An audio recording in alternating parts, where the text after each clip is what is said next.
せっかくなんでダイナミックに。いいですね。入れていくな。はいはい、俺もしかしてガンペンいろいろやってたのかもしれない。だから今日は牛肉だけど、本当に野菜でもやれるんで。俺もしかしてガンペンもうさすが。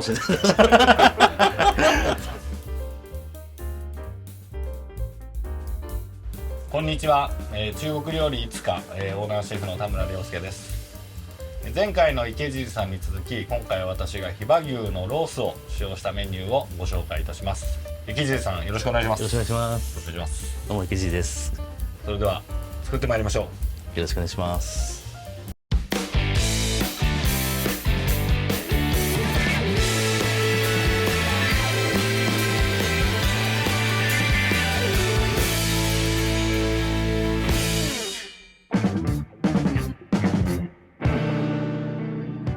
今日はガンペンニューローというガンペンニューロー、はい、四川料理を、はい作ろうと思います。楽しみ。ありがとうございます。こう日本語で訳すのがちょっと難しいんですけど、よくメニュー名では牛肉のカラカラ炒めって辛い料理ではあるんですけど、その辛いっていう意味合いというよりもこうカラカラになるまで炒めるみたいな意味合いがある料理で、四川の伝統的な料理なんですよ。で今日は味の形としてはマーラー、唐辛子と山椒を組み合わせた味なんですけど、技法がそのガンペンという技法なんです。ガンペンですね。はい、日本語で言うともう簡単に炒め物になっちゃうんですけど、ただその中国料理って炒め物と一言で言っても様々な種類があって、こう炒め物の中でも細分化されていくんです。その中の一つで今日ガンペンというガンペン、はい、そうきんぴらみたいなイメージで、一回こう今日は牛肉と人参、そしてセロリ、切り干し大根使うんですけど、一回こう素材の水分をあえてちょっと抜くんですよ。抜いてその後に調味液を絡めて炒め切るっていうお料理です。面白い。ではまず牛肉からいきます。飛騨牛初めてです。すごいね、赤身が強くて、はい、サシが細かいですね。やっぱり細かいですね。この前の肩ロースと比べてもロースの方がちょっと赤身が強いのかな。強いですよね。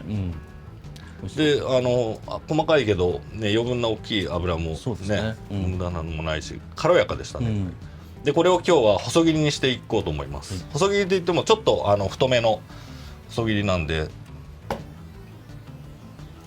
せっかくなんでダイナミックに。いいですね。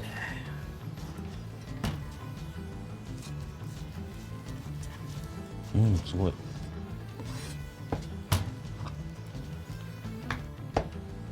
である程度細切りにするときは少し繊維を見て、繊維と平行に繊維の断ち切るように切ると加熱をしたときにほぐれやすいので、繊維と並行してちょっと切るように少し心がけます。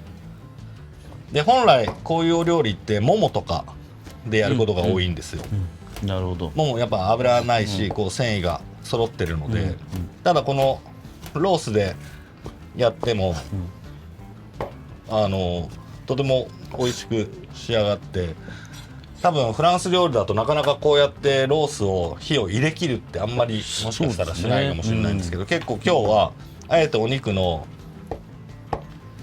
加熱をしっかりとした肉のうまさというところをメインにしていきたいなと思います。こんなもんでいいかな。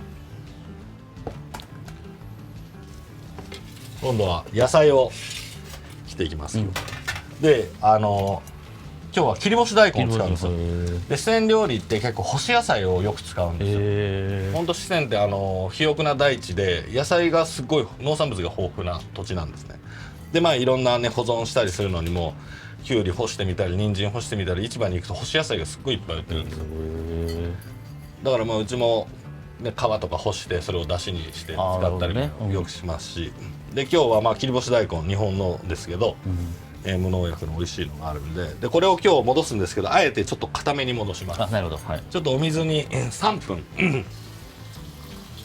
分だけちょっとつけておきます。でその間に今日はあと人参も主材料は今日牛肉でちょっと太めの細切りにしてるんで、これ加熱すると少し縮むんで、それを想定してだいたい今7センチぐらいに7センチに、長さ取ってます。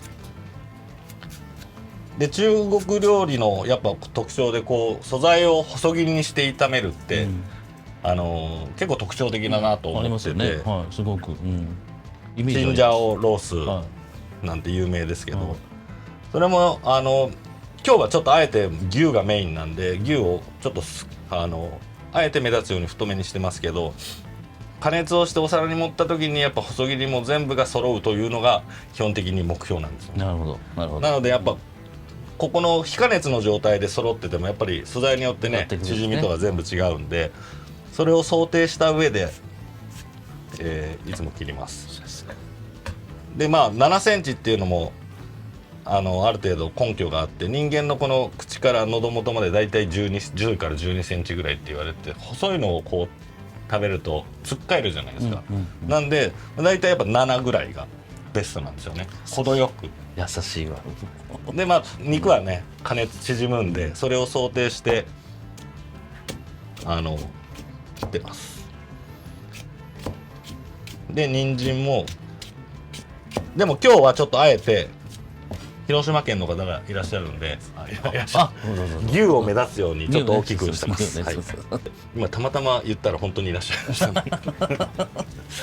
たでセロリも、同じようにちょっと7センチぐらいに。でまあ人参とセロリは同じぐらいでいいです。セロリもよく使うんですか？セロリも、この西洋セロリじゃなくて中国セロリがあるんですよ、チンツァイという。日本にあんまりないんで、セロリ使う料理だったらやっぱあれば、最近ホワイトセロリとかあるじゃないですか、ああいう感じの でもうちょっと青っぽくて香りが強い、方向性は似てるんですけど、やっぱセロリ辛いお料理とセロリって本当に相性が良くて、こうねちょっと独特なやっぱりセロリって香りがあるんで、今日みたいな複雑な香りのお料理とはよくセロリは合うのでよく使いますよ、中国料理。じゃあちょっと途中なんで一応3分で、はい、水切ってきます。ありがとうございます。ありがとうございます。でちょっとしっかりと絞っといて、で炒める時に絞って、このままだとほぐれにくいんで、ちょっとやっぱ食感残した方が美味しいですよね。そうなんです。切り干してね。で今日はある程度こう対比、最初にも言ったようにこの後ちょっと油の中で素揚げして、この野菜の水分を抜くんですよ。でこっちも結構炒め切って、こう炒める時も結構凝縮させて炒めるので、この凝縮させた一皿なんですけど、今日のはよいしょ。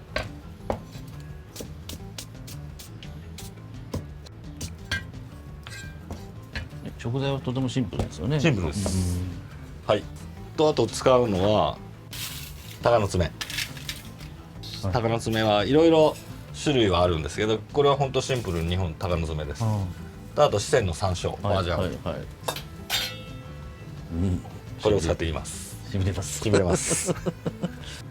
はい、それでは、今度は炒めていきます。はい。でさっき切ったこの牛肉、今日はまあ、中国料理で一番こうちゃんという、技法があって、普通塩とか卵入れて揉み込んで、こう卵液をお肉に吸わせて加熱した時にこう柔らかくなって、あと表面に衣がついて、その後炒める調味料を絡ませるっていうのが一般的なんですけど、今日はそれはやらないで、お醤油だけ軽くまぶして、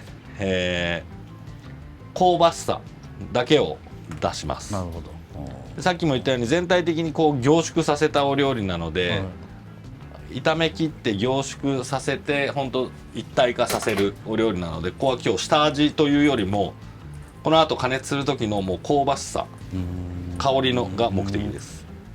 なので本当表面にもう軽くまぶす程度です。はい、こんな感じで。なるほど。こんな感じでまぶしました。でまず、あとはまあこれは本当基本中の基本なんですけど、お鍋をもう煙出るぐらいまで一回しっかり焼いて、鉄の、表面の細胞を開かして、それここに油をちょっと今まとわせます。膜つくんですね。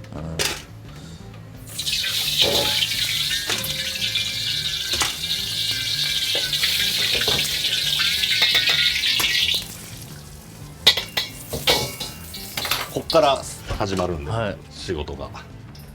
で今日は今ちょっとまず、この野菜を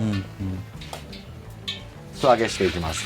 まあ、素揚げというか水分をある程度ちょっと抜くというのが、この作業の意味なので、中温ぐらい120度30度ぐらいの弱いところからゆっくり入れて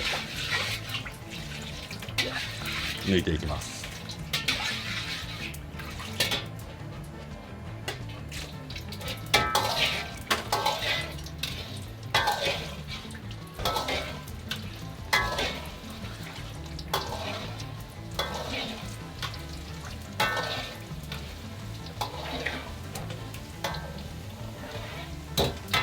あとセロリも入れます。これ茹でるより油でやった方がいいですか？やっぱり凝縮が欲しいので、ちょっと水っぽくなっちゃうし、水っぽくなっちゃうんですよね。でこの後炒める時も水分がある程度なくなるまでもう炒め切るので、なるほど、水分はなるべくこのお料理は除去します。いらないってことですね。でやっぱり香りが欲しいので、やっぱりこの揚げた香りも入ってくるので、ちょっと香ばしい感じ。はい、でこれ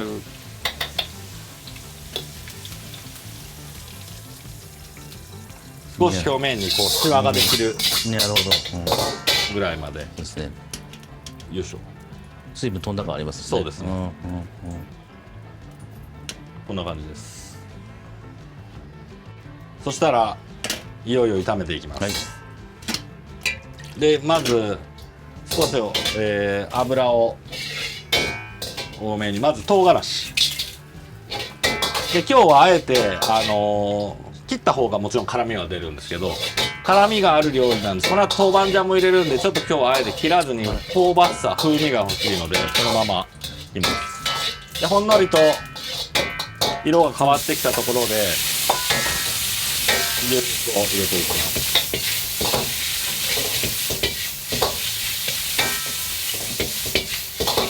で牛肉のまず表面が変わるぐらいまで唐辛子と一緒に炒めていきます。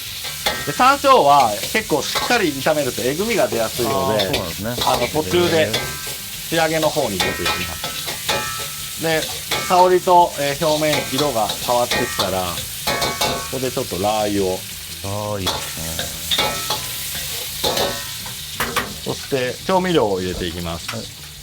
チューニャンという天然の、うまみ調味料、そして豆板醤、あと甜麺醤、そしてニンニクと生姜みじん切りで、これを炒めます。で表面に肉の油も出てきますし、あと水分があります。とあと香り付けには紹興酒で、結構こう今中濁になってきたところで野菜入れて、お野菜入れて、こっからが一気に仕上げていきます。で今調味液がしっかりとあるので、これをもう強火で焦げないようにこう表面に絡めていく感じで、余分な水分は全部飛ばしていきます。で音が変わって、まだ水分がある音がするんで、これがもっとこう高温になる、水分が飛ぶところまでしっかりと、あと足んない分のちょっとお醤油で塩分をつけて、山椒、ここで入れる。ここで、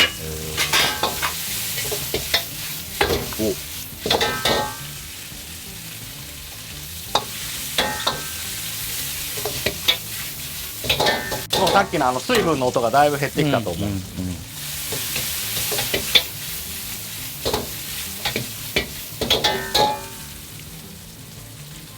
もう水分がなくなってると思うので、最後にちょっと黒酢で、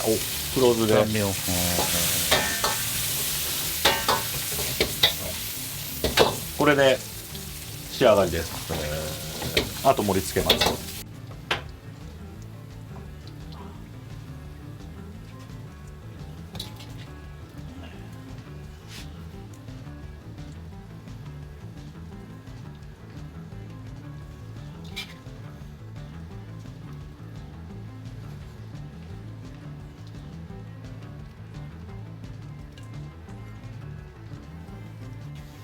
あとまあこの油も大事なんです。結構油を入れてると思うんですけど、この強火でしっかりと分離させてるんで、この周りにお皿に盛った時にこういう油がお皿に全面にこう入ってくる、下に全部落ちるんで、食べる時には油をそんなに感じないんですよ。だからやっぱりそこが火加減の調整と、技術がこのお料理にはあって、それが四川料理ですね。お酢もね、だってあんだけ最終的に入れてもあんだけの火力でやってれば最終的には水分とでまとわってますもんね、周りにね、こうね。で本来結構これはね、お肉としてはそれ比較的しっかりした部位でやるお料理で、それをいかにどうやって美味しく食べるかという技法の集結されたのがこのお料理なので、今日は本来の岩片からすると全然この倍ぐらいは加熱をもっとするんです。ロースなのでもちろんしっかりと火は入れつつ噛みしめるロースの美味しさは出すけれども、もうちょっとこうジャーキーみたいなところまで持っていくのが本当に古典的。そこに対して四川の気候風土でやっぱりこの油分っていうので保温、やっぱり温度であったり、あとコクを出すというやっぱ先人の知恵のお料理ですね。そうですね。大変勉強になりました。ありがとうございます。いや本当にありがとうございます。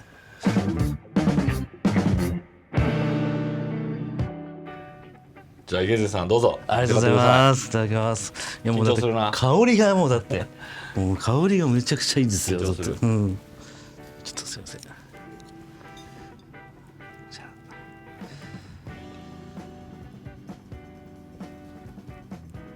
いただきます。じゃあちょっと牛肉からね、せっかくなんで。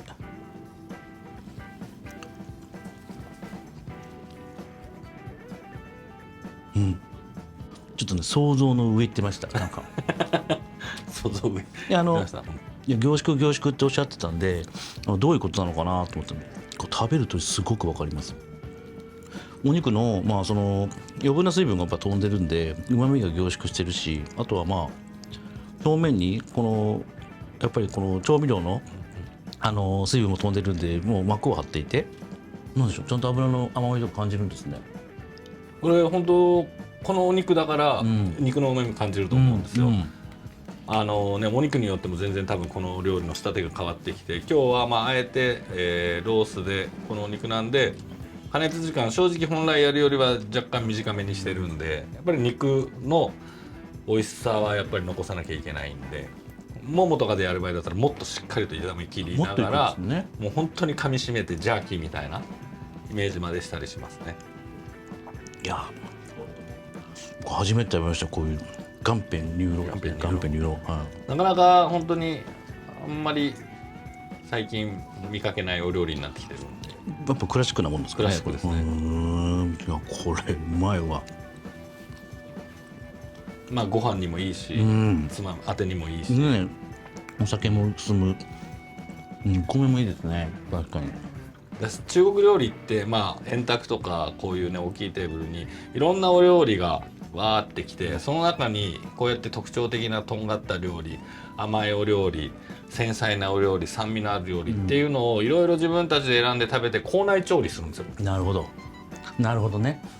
それが本当中国料理のなんだろうな、素晴らしいところでもあり、本当特徴的なところですよね。校内調理ね。だから結構本当中華街とかもそうですけど、日本人の僕らからするとある程度例えば塩味とかあっさりめから順々にいきたいなと思うけど、バンバン出してくるじゃないですか。それって本当に一斉に食べて一斉に置いていろんなのを自分で選んで食べて楽しんでっていう意味があるんですよ。なんでこうやっていろんな特徴的な緩急のある料理がいろいろあるのが本当四川料理の特徴なんです。やそれめちゃくちゃ知らない人多いんじゃないかなそれ。多分そう。いやコーナー調理って面白い。いやこれでねやっぱり最後に黒酢ちょっと待たすじゃないですか、だからなんつうのさっぱりしてるし、あと味がやっぱ締まってるんですよね。そうですね。本当あれも酸を出す、酸味の出すための酢ではなく、本当にこのやっぱり油分と辛みとこう断ち切るようなイメージの酸なので、めちゃくちゃ生きてますそういうのが一個一個。これをベースに知っていればその料理に対する理論をじゃあどういうふうに自分が消化させていくかとか、じゃあこの技術を用いて理論を用いてこうしてみようああしてみようとか。そうなんですよね。だから僕の料理も、凝縮の意味では同じじゃないですか。うまみをどういうふうに引き立てるかみたいな。いや僕やっぱ中国料理って深いのはもちろん分かってましたけど、すごくシンプルじゃないですか実際問題。そうですね。工程もそんな難しいことではないですし、もちろんねそこにはすごく繊細な技術が入ってると思うんですけど、いやなんかちょっと食べて、すごく感じました。ちょっと俺がちょっとカンペに色俺やりたいですちょっと。最高です。ありがとうございます。美味しくいただきました。どうもありがとうございます。ごちそうさまでした。そうですね。もともとプライベートで、木地さんの料理大好きでよく行ってて、今回こうやって企画出させてもらってシェフの秘密がいろいろ分かったんでとても楽しかったです。で同じ食材を使ってこうフランス料理中国料理やってなんか技法とかいろいろ違いますけど、根本的にその素材に対しての考え方がやっぱり通ずるものがあって、やっぱりいかにどうこのお肉をこう今回はたまたまですけど凝縮、させるっていうところに技法は違くて料理も違うけど感覚的に考えはすごい似てたんで、とてもそれがね楽しかったですね。勉強になりました。はい。そうですね。なんかこうね中華のその技法っていうのはもちろん僕中華が好きで、もちろん田村さんの料理好きで、最終的にその味で全部まとめていくのかなっていうのがちょっと正直あったんですけど、例えばその調味料とかでも最終的に実はそこにやっぱり加熱で水分を飛ばすとか、なんかそういうところが今回見れて、なんかやっぱ深いなっていうのは正直、感じました。で牛肉をどう生かすかってところで多分いろいろ施策をね多分されたと思うんですけど、最終的にそういう方向性に持ってったっていうのがなんかね自分の好きな先輩なんで、その先輩の料理人の方と同じ方向性に行けたっていうのがとってもなんか幸せで、なんか良かったなと思って、なんかすごく勉強になりました。ありがとうございます。で牛肉美味しかったですね。美味しかったですね。結果そこですよね。そうですね。このポテンシャルがないと、多分違う牛だったらこの料理になってなかったと思う。そうですね。また違うねあれだったと思いますよね。いや本当に赤身がねしっかりするのがいいですよね。いや素敵ね。僕の方ちょっと油乗ってたんでロースでどうなのかなって正直ちょっと思ったんですけど、今日ね拝見したらいいなと思って、でさらっとしてるし、美味しかったです。でもちゃんとパワーあるから幸せ、幸福です。口の中今。ありがとうございます。ありがとうございました。ありがとうございました。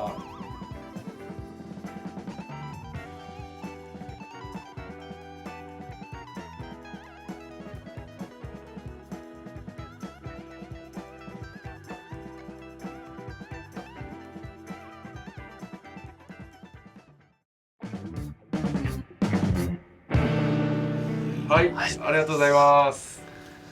これでスチールの方に正面。いや面白いなこれは。この凝縮の意味はめちゃくちゃわかりますね。確かにだからももとかそういう肉で本来やる料理ですよね。そうなんですよ。だからもう牛だとしても圧倒的に出番多いのはももなんですよね。だからその油があるものに対してまた油を入れ、もちろんこうやって炒め切ってるんで牛自体の油は落ちてるし、油がこっち側正面なので、はい、油っこくないんですよね。余分なも全部落ちてますからね。だって油食べるわけじゃないですからね。ただやっぱりあとご飯に油をかけるとやっぱ旨味のある油なんで、めちゃめちゃうまい。こうなっちゃうんですよ。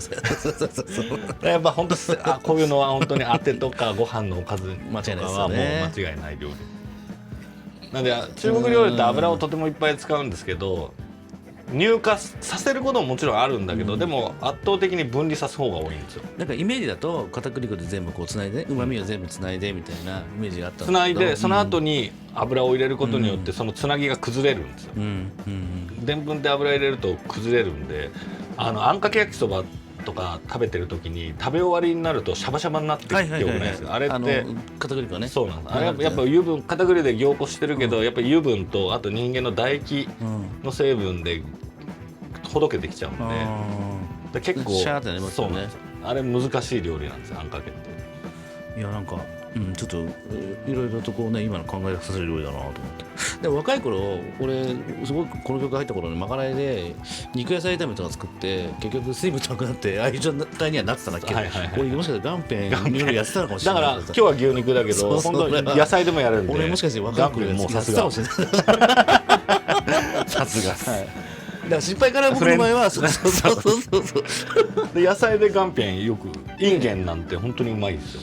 だからいや理論を今ちょっと説明して、ね、くださったんで、まあだから凝縮って最初に言ってたのはどういう凝縮なのかと思ったらやっぱ水分とかして、まあ最終的にはそれでねアミノ酸がまとわるわけですから残るのあれで油は全部落ちるっていう。いや難しく考えないで、すごく中国料理らしい、分かりやすいね。すごく面白い料理です。さすがよかった。さすが。